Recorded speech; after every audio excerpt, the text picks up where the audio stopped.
Hi, everyone. Welcome to Flock Talk. I'm Erin Morgan. And I'm Jordan Sloggett. And we work for the farmer members of the Ontario Sheep Farmers Organization. This week, we are discussing the Ontario Food Terminal and local food initiatives with Jackie Fraser, Vice Chair of the Ontario Food Terminal Board and owner of Freybert's Fresh Food. Welcome, Jackie. Thanks for joining Flock Talk. Thanks for having me. Jackie, can you give us an overview of the Ontario Food Terminal? What's the role in the local food supply chain? Yeah, the food terminal is a fascinating place. It's been around actually for 70 years. It's our 70th anniversary this year. So it was created back in 1954. Many people have probably drove by it 1,000 times and not even known it's there. It's located in Etobicoke, just off of the QEW there. Or sorry, I guess it's the Gardner at that point. It's a big 40-acre site there. You know, back in the day, that was kind of a fairly industrial area. It's become quite residential. So if you drive by during the day, there's not a whole lot going on. It's a real beehive of activity first thing in the morning. But it's the largest food terminal of its kind in Canada and the third largest in North America. Something like 2 billion pounds of produce go through the food terminal every year. And it's just a wonderful spot. It's a great hub, one-stop shop for small stores like myself and up to larger stores as well to go in and buy produce, wholesale produce to bring back to the stores. Well, Jackie, congratulations on your appointment as Vice Chair of the Ontario Food Terminal Board. Can you tell us a little bit about your responsibilities in this role and how it relates to supporting local food initiatives? Yeah, I was really excited to be appointed recently. I've always been really passionate about the food terminal. I shopped there as a teenager, and that's kind of what got me excited about local food and probably is one of the reasons why we created Freybert's Fresh Food to begin with. So I was really honored to be appointed.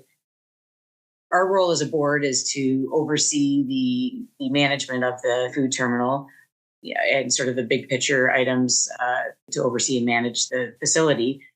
A good example is things like there's sort of two parts of the food terminal. There's what we call the docks, sort of the indoor warehouse tenants who can sell imported or otherwise. And then there's a farmer's market outdoor part, which must be Ontario produce. So that's how we support the Ontario farmer, is providing that space for locally produced food. So a good example is, as a part of their lease, the tenants in that area agree to sell Ontario only produce, and we have to make sure that that's done. And there are sometimes challenges where some of the tenants out there are perhaps trying to push the envelope a little bit on that, and we can sort of oversee that, call them in, have a chat with them, and tell them about the importance of maintaining that space for Ontario only produce. Can you elaborate a bit more on who uses that food terminal space? So tell us about from the Ontario farmer perspective. How does that work? If you have, say, apples or strawberries at this time of year, or peaches, like how do you get your produce to the food terminal for sale? How does that work? Yeah, so you enter a lease, and you rent your stall out there in the Ontario in the farmers market area. We have about 400 farmers market tenants right now, so selling everything from horticultural products. There's a lot of plants going through the terminal at this time of year. Everything from strawberries, apples, greens, the whole, anything that can be grown in Ontario is sold there. Hothouse items as well. One thing that's changed from when I was a teenager, where a lot back in the day, was the farmer, him or herself, showing up, the pickup truck and their produce. Obviously, farmers are busy farming and growing things. Don't always have time to be trucking everything down to the food terminal. So a lot of them are dealing through brokers. So I deal with a lot of brokers down there who work with a number of farmers within a geographic area and bring the product to the food terminal. So a whole range of different sizes and shapes and whatnot of folks down there selling produce. So it's great for stores like myself, where I can go down there and I can get my Ontario strawberries and asparagus this time of year, apples all year round, and then, go into the warehouse tenants and get my lemons and bananas, because we have to have some of those things on our shelf as well. So it makes for a great one-stop shop for businesses like myself. Okay, so tell us a bit more about how you work with the food terminal from the business perspective. I assume you have to go down super early in the morning because of traffic and everything else. I can't imagine driving all the way into Toronto to buy produce just at any time of Oh day. yeah. And then Yeah. how do you ensure the quality and the freshness of the products that you select? How does it work from your side? Okay, so yeah, funny side story. I grew up on a dairy farm, so I'm no stranger to early mornings. But I thought I'd be really clever and get an off-farm job on the local produce farm just down the road, so that I wouldn't have to, get up at 4:30 to milk cows. And it turned out I was getting up an hour earlier than my dad and my brother to go to the food terminal. So yes, it's a very early morning, partly to beat traffic, but also the early bird gets the worm. You want to go and get the good stuff while it's there. So now living in Fergus, it's a little bit over an hour drive down to the terminal. So I try to be on the road by about 3:30 ish to get down there. And it's in the early days, it was a lot of going just walking around. Like I say, it's a 40-acre facility, so pretty big site.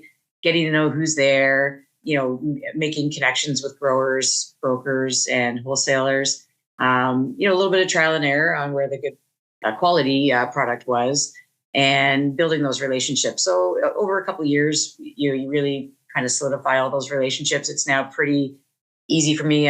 In fact, I text just this morning. I texted all my orders in to most of my suppliers, and it'll just be a matter of going down and grabbing it tomorrow morning.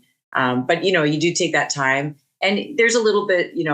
There are some things I wait and make sure I check out the quality before I commit to it by text. But over the years, I've grown good relationships with growers down there, and you trust the quality, and a lot of them will be upfront with you, say, I don't think you're going to like my grapes this year or this week or whatever. So it's a matter of building those relationships and then following through. Yeah. Jackie, can you speak to how Frabert's Fresh Foods supports local farmers and producers and why that's important for your business to prioritize locally grown and sourced products? Yeah, local is what we're all about. That's our big passion. My husband's a chef, so we do ready-made meals and all kinds of catering and things like that out of the store as well. But we both just we come to it with that passion for local food. We're often asked questions about why don't you carry more organic, or why don't you carry this? And it's like, no, our focus is local, and that's the number one thing that we go for. So we deal with some farmers, outside of the food terminal. We deal with some local growers directly, who are, within driving distance that we can pick things up or have delivered. We do have a local greens producer who is also organic. It's just north of Bellwood Lake, Salad Days Farm, which is fabulous. They delivered us directly on a weekly basis. Our sweet corn guy, he's just around the corner from the store, and he brings it once that's in season. He'll just bring it daily. So we do have a lot of those sort of local relationships that help to get the super local Wellington County stuff on our shelves. I have to mention it's Local Food Week this week. And so we're celebrating that, and really just trying to use it as an awareness piece for our customers to encourage them to look for the Foodland Ontario logo, and just tell them, how to find local food. So Excellent. So is it just produce, or do you guys supply other items like maybe Ontario lamb? yes, we carry all Ontario meat products and dairy and grains as well. I was focusing on the produce angle just because we were talking about the food terminal, but yes, it's a very good point. We also sell local lamb, so we source our Ontario lamb through the butcher shop. It's a company out of Mississauga, and we specify anything we get from them is Ontario grown. So we love Ontario lamb. I wish we could sell more of it in the store. We do sell a lot at Easter, and we have some frozen product throughout the year. But it's we enjoy talking to customers about how much better Ontario lamb is than imported. The grain fed aspect. It's there's a little bit of fat in there, which is awesome. Not that sort of gamey stuff that you can get elsewhere. So our customers are pretty committed to Ontario lamb as well. Excellent.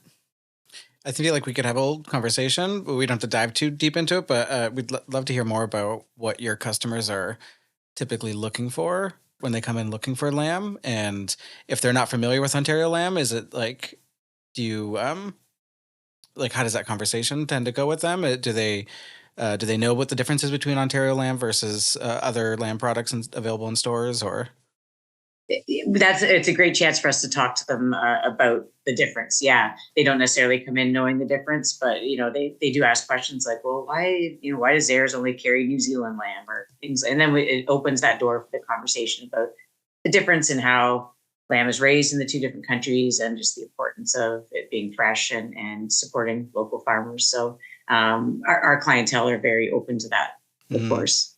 Yeah. Well, I'm sure our listeners love to hear that.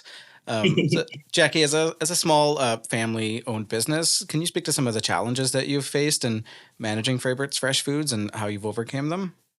Yeah, certainly lots of challenges in any smaller family-run business. We certainly we're challenged with, we don't have the economies of scale that the big guys have.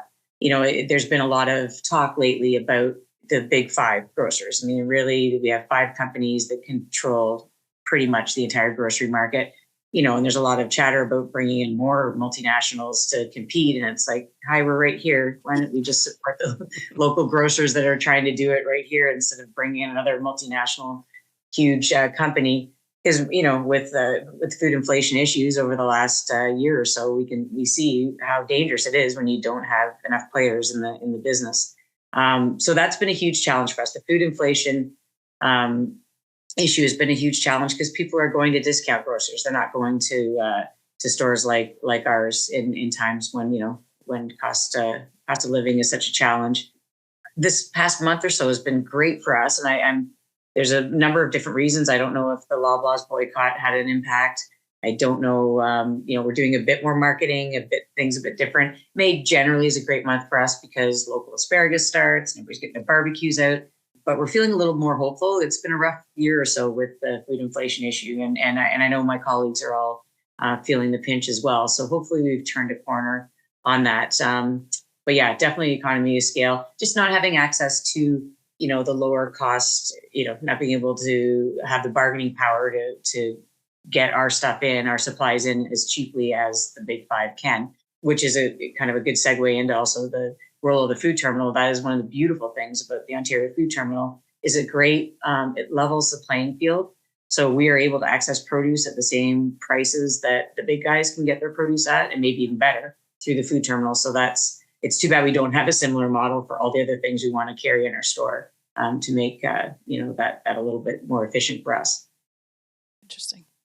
Jackie, I was going to ask if you had seen any uptick in new people visiting the store this past month with the boycotts and stuff like that are happening, but you already answered that question.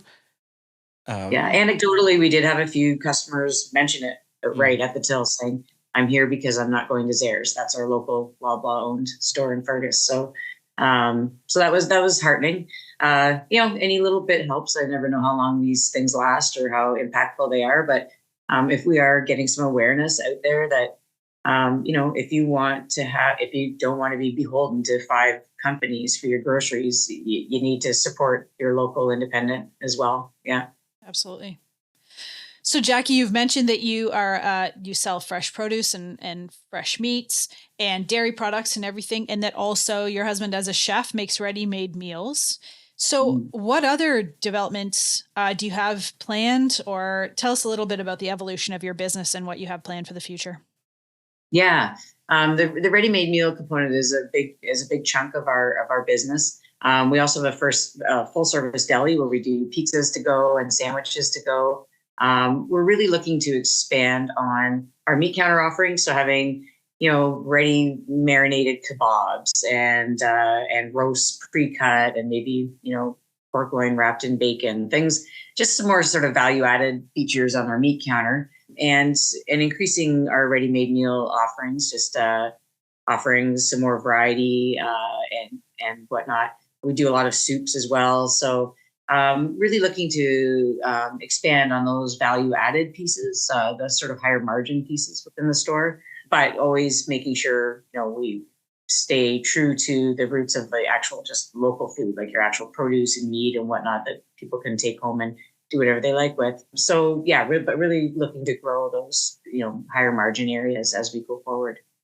So, I know Fergus is growing, and are the demographics changing? of your customers as Fergus grows? Yes, Fergus is growing. We're actually going to double our population, I believe, over the next 20 years. So Wow. that's comes with a lot of challenges, but is exciting as a retailer because that's twice as many customers for us to hopefully reach out to. We're seeing a lot of people moving from the GTA, maybe more like retirement age, but I shouldn't say specific. There are lots of young families moving into the community as well. So we're really trying to reach out to all of those new folks, letting them know we're here, especially people that have moved from Toronto, for example. They're used to going to sort of local independent markets. There's tons of those in Toronto. Mm-hmm. And so they're excited when they find us and say it outright, like, oh, we're so happy that when, we moved up here, we didn't know what our offerings would be. And this is great. So that's, music to our ears. We're happy to hear that. Excellent. Jackie, you sort of talked about the issues that the pandemic had brought. Can you expand on that, on how the COVID-19 pandemic affected the operations and customer interactions at Freybert's Fresh Food, and what sort of strategies that you implemented to adapt to those challenges? Yeah, COVID-19, I will say the pandemic was one of the best things that happened to us at the time. I remember when everything was getting shut down and being on the phone with my mom in tears, thinking, this is it. Like, this is the final straw that's going to kill us. And next thing I knew, like, there was lineups. We were having to limit who could be in the store. Wow. And our sales actually doubled in 2020 compared to 2019. It was absolutely insane. But we did that with skeleton staff because many of our staff did not want to work during the pandemic. So it was crazy times. And I think back on it, it was really wild. But it was an opportunity for us to reach out to new customers. So customers that didn't feel comfortable shopping in the bigger stores. As well, Fergus, it's a commuter town. A lot of people were doing their groceries in Milton or Mississauga where they work. Now they were having to do their groceries here in Fergus, so that helped us as well. And we were right off the top. We laid out our store in a way that the flow through is COVID friendly. We had an entry door and an exit door, and we all started wearing masks right away. And our customers felt safe, and that really benefited us. So that was the good. So during the 2 years, 2020 and 2021, were very good years for us. During the pandemic, also with restaurants being closed, we had the ready-made meals, so that was also very popular for now that the restaurants are closed. So that was all good for us. But then, of course, the aftermath of the pandemic with food inflation and everything that happened, and that was quite rough. So we've sort of experienced both ends of the spectrum. Wow. So based on your experience as an entrepreneur in the local food industry, it sounds like it's been a wild ride. What advice would you have to give sheep producers and farmers that are looking to explore opportunities to work with local businesses and food suppliers? Yeah, it's a wild ride is a good description. We just celebrated our 16th birthday actually last weekend. So 16 years in business, it's been wild. But any advice that I offer to any growers or producers that are looking to get their product into a store like ours is, just pick up the phone, give us a call, shoot out an email, set up a time. We do like if we set up an actual appointment. Just wandering the store, don't always hit the right timing. Come on in and let's chat, and be prepared with your wholesale pricing, what your delivery schedules might be. Have all that information ready. And with the stores like ours, what sets us apart from the big five is having those relationships and having those products maybe come directly from the farmer and be on our shelf. Having that story available so that we can either post things in the store or use our social media to talk about, why getting lamb from your farm is the best thing ever. It's great. And we love that kind of thing. So don't be shy. Please reach out and see us for sure. Well, Jackie, if people did want to reach out, where would be the best place for them to reach you? Okay, well, we're at Freybert's Fresh Food. We're in beautiful downtown Fergus. We have a website and social media. You can reach out through that, or our phone number is right there on the website, and you can give us a call. Perfect. Well, thank you so much, Jackie, for joining us today. Yeah, this was great. Thanks so much for having me. This was fun. Thank you. I'm ready to drive to Fergus. I'm ready for ready-made meals at this point. That's awesome. It's I been could a talk week. about the food terminal and local food all day. So this is great. That's awesome. And thank you for listening. We hope you enjoyed this episode. Join us next Wednesday for another research-themed interview. Hey, Jordan, is there anything cool going on at the Ontario Sheep Farmers? The University of Guelph is looking for sheep farmers for a research study to explore factors influencing biosecurity-related decisions on farm and to identify barriers to the translation of biosecurity knowledge into biosecurity implementation. If you have questions or are interested in partaking in the study, you can reach out to germannj@uoguelph.ca. Again, that's germannj@uoguelph.ca. If you enjoyed our podcast, please subscribe through your podcast app to receive alerts to future episodes, and please share this episode with your friends. For more Ontario Sheep Farmers content, follow us on social media at Ontario Sheep Farmers on Instagram and Facebook, at Ontario Sheep on X, and visit our website at ontariosheep.org.